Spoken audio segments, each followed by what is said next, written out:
Let me ask you something you've probably never thought twice about.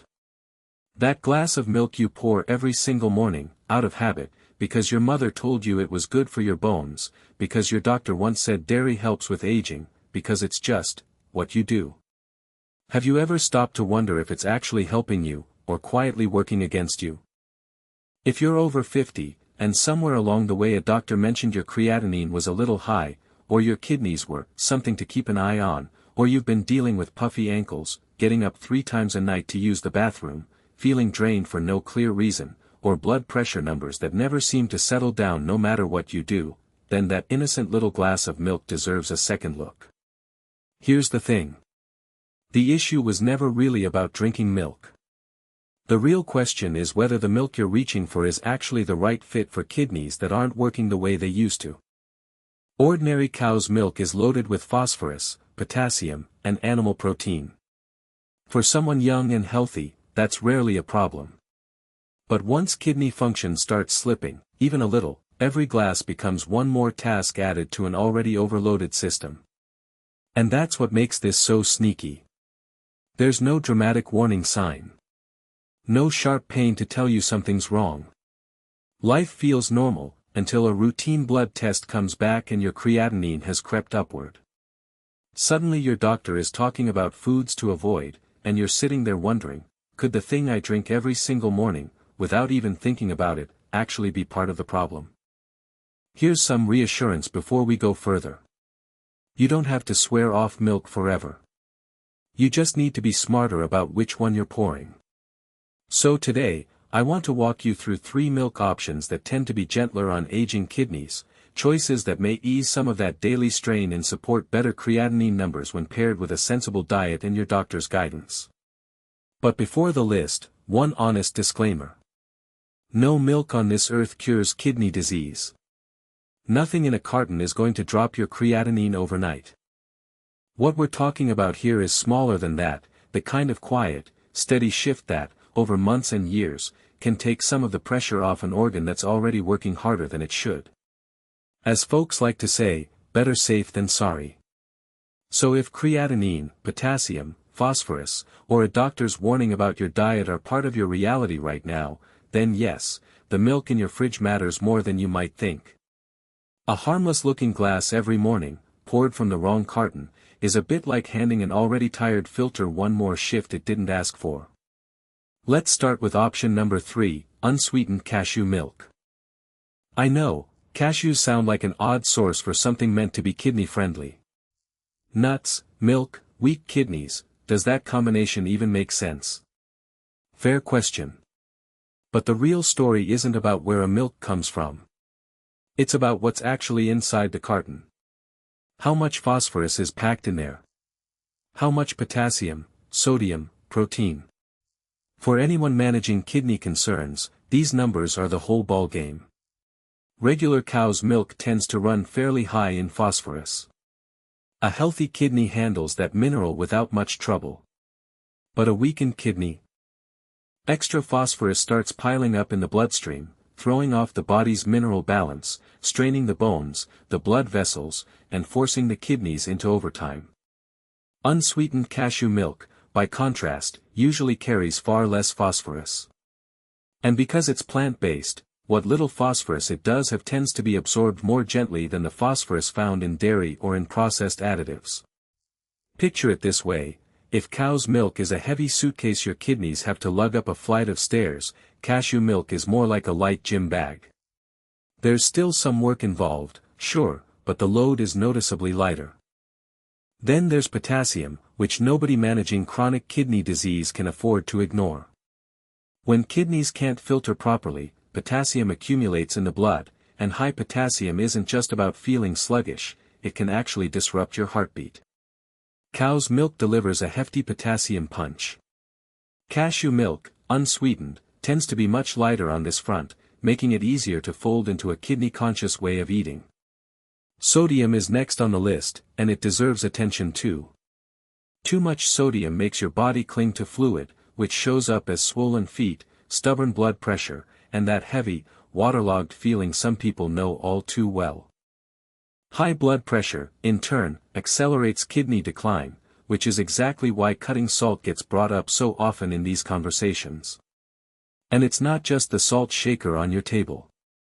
It's what's hiding in your drinks, your canned goods, your packaged snacks. Pick the right brand of unsweetened cashew milk, and sodium is usually kept fairly modest, making it a gentler pour for older adults. One more detail worth mentioning, the fat profile. Cashew milk often contains monounsaturated fats, the same heart-friendly fats you'd find in olive oil, which may serve the heart better than the saturated fat sitting in a glass of whole cow's milk. And here's why that matters for kidneys too. Think of the heart and kidneys as two old friends sharing the same house. When one starts struggling, the other feels the ripple effects. Better blood vessel health, steadier blood pressure, smoother circulation, all of it indirectly supports the kidneys over the long haul.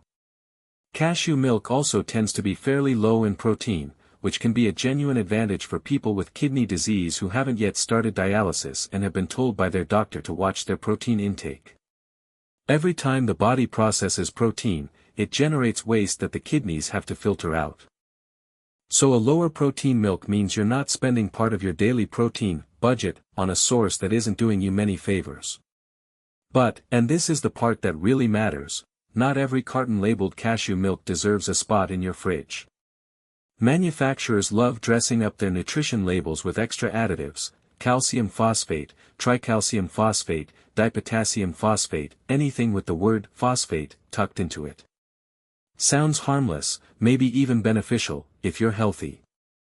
But for weakened kidneys, these additives can be absorbed far too efficiently, turning a seemingly kidney-friendly drink into something that works against you. So before it goes in your cart, flip the carton around. Ignore the flashy front label. The words, plant-based, calcium-rich, no added sugar, are designed to catch your eye. The truth lives on the back, in the ingredient list. Look for unsweetened cashew milk with no phosphate additives, and remember, the shorter that list, the better. And even the good stuff should be enjoyed in moderation. A cup a day is reasonable for most people, but if your lab work is showing anything unusual, check with your doctor or a renal dietitian before making it a daily habit. Now, if you thought cashew milk was gentle, wait until you hear about the next one. Option number 2, unsweetened rice milk. This one flies under the radar. When people think about swapping out cow's milk, oat milk, almond milk, and soy milk usually come to mind first. Rice milk rarely gets mentioned, but for someone genuinely concerned about kidney health, it deserves a serious look. Why? Because rice milk is often remarkably light when it comes to minerals. And as we've established, the three numbers that matter most for weakened kidneys are phosphorus, potassium, and sodium. Think of healthy kidneys as a diligent gatekeeper, carefully filtering and balancing everything that flows through the blood. Age and illness can slow that gatekeeper down. Keep feeding it minerals that are hard to process, and it has to work that much harder, day after day. Unsweetened rice milk tends to run lower in phosphorus than cow's milk, and like cashew milk, the plant-based phosphorus it does contain isn't absorbed as aggressively as what comes from dairy or additives. This matters more than it might seem. When phosphorus piles up in the blood, the body starts pulling calcium out of the bones to try to restore balance, a process that, over time, can weaken bone structure and stress the blood vessels.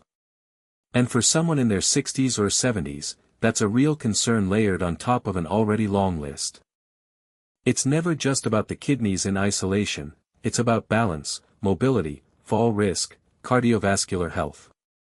Everything is connected. Potassium tells a similar story. Rice milk usually comes in noticeably lower than cow's milk. Think of each glass of cow's milk as a large bill landing on your kidney's desk. Rice milk hands over a much smaller invoice. Still something to account for, but far more manageable. And potassium is sneaky, you often don't feel it building up. It shows up in a blood test before it shows up in symptoms, and if it climbs too high, it can start interfering with your heart's rhythm.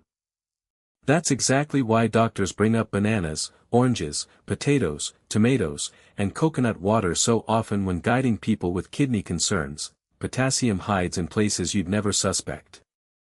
Sodium in unsweetened rice milk also tends to stay low, provided you pick the right product, which can help with blood pressure and fluid retention. If you're someone who notices swollen ankles by evening, sock marks pressed into your skin, or a puffier face in the mirror each morning, trimming sodium from small daily choices like this can genuinely add up. And then there's protein. Rice milk is typically very low in it, which can be helpful for pre-dialysis patients managing their intake under medical supervision. Every gram of protein the body breaks down generates waste, primarily urea, that the kidneys must filter. Imagine your kidneys as an old coffee filter that's been reused for years. Keep dumping grounds into it and it'll still function, technically, but it strains more, clogs more easily, works slower than it used to. A lower protein drink means fewer extra grounds to filter. That said, rice milk isn't without its pitfalls. A lot of the versions sold in stores come loaded with added sugar or extra fortified minerals. Added sugar is a real problem for anyone managing blood sugar, and diabetes, worth remembering, is one of the leading causes of declining kidney function in the first place. So the rule stays simple: go unsweetened, skip anything with added phosphate, and steer clear of heavily fortified versions. Read that label every single time. If you spot phosphate, calcium phosphate, tricalcium phosphate, or dipotassium phosphate anywhere on the ingredient list, it might be worth putting that carton back on the shelf. Don't let the front of the box do the talking, the real story is always printed in the fine print on the back. And now, the final one, and honestly, this might be the most interesting pick on the whole list. Option number 1, unsweetened flax milk. Cashew and rice milk earn their spots because they lighten the load, lower phosphorus, potassium, sodium, and protein than cow's milk. Flax milk does all of that too, but it brings something extra to the table: support for inflammation control and blood vessel health. For older adults, especially those managing chronic kidney disease, low-grade, silent inflammation is a genuine concern. Kidneys don't usually fail because of one dramatic event. More often, they wear down slowly, the way a wall absorbs water bit by bit for years before anyone notices the first crack. Flax milk contains alpha-linolenic acid, a plant-based omega-3 fatty acid. Omega-3s show up constantly in conversations about heart health, inflammation, and general wellness, and for someone with weakened kidneys, supporting lower inflammation throughout the body can genuinely be an advantage. To be clear, this isn't a cure. It's not magic. But as one piece of a bigger picture: less salt, better blood sugar control, steadier blood pressure, consistent medication, regular checkups, and smarter food choices, it can pull real weight. Phosphorus-wise, unsweetened flax milk tends to run quite low, as long as you avoid the fortified versions loaded with phosphate additives. Potassium follows the same pattern, often significantly lower than cow's milk, with some brands landing extremely low, which opens up more flexibility for people who need to keep a tight lid on their potassium intake. Sodium, too, usually stays modest in a simple, unadulterated product, supporting the broader goal of easing blood pressure and reducing fluid retention. Here's a bonus a lot of people appreciate: flax milk is often nearly cholesterol-free, low in calories, and quite low in protein, a helpful combination for anyone in the pre-dialysis stage who's been told to watch their protein. But a crucial caveat here: if you're already on dialysis, your protein needs actually go up, not down, to replace what's lost during treatment. So please don't cut protein out of your diet just because a video mentioned lower protein is better. That advice applies specifically to certain stages of kidney disease, not all of them. If you're on dialysis, your diet should be shaped entirely by your doctor or renal dietitian. If you're pre-dialysis, watching creatinine, or managing early to moderate kidney disease, then leaning toward drinks lower in phosphorus, potassium, and sodium can be a genuinely smart move. But, same warning as before, flax milk has its own trap: phosphate additives. Companies frequently toss in tricalcium phosphate to boost the calcium number on the label, and shoppers see calcium-rich and assume it must be good for their bones. For weakened kidneys, though, that additive can cause more harm than good. So the rule remains unchanged: no added sugar, no phosphate, and the shorter the ingredient list, the better. If the label reads like a chemistry exam you can't pronounce your way through, put it back and look for something simpler. Kidney health doesn't need anything flashy. It needs steady, uncomplicated, appropriate choices. So here's the recap. Third place, unsweetened cashew milk, gentler than cow's milk, lower in phosphorus and potassium, and if you pick the right one, it brings heart-friendly fats along for the ride. Second place, unsweetened rice milk, simple, easy to drink, and generally light on minerals, helpful for anyone trying to ease the burden of phosphorus, potassium, and sodium. First place, unsweetened flax milk, light on the kidneys, and it also delivers plant-based omega-3s that may support inflammation control and healthier blood vessels. But if there's one thread tying all three together, it's this: the specific brand and ingredient list matter just as much as the type of milk itself. Skip the added sugar. Skip the added phosphate.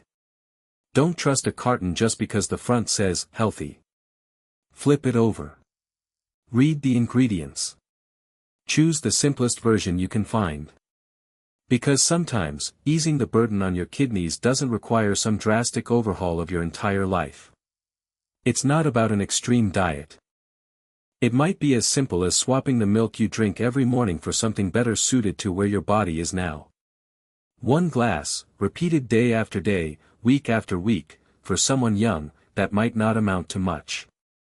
But past 50, when the kidneys aren't operating at full strength anymore, these small, repeated choices genuinely start to matter.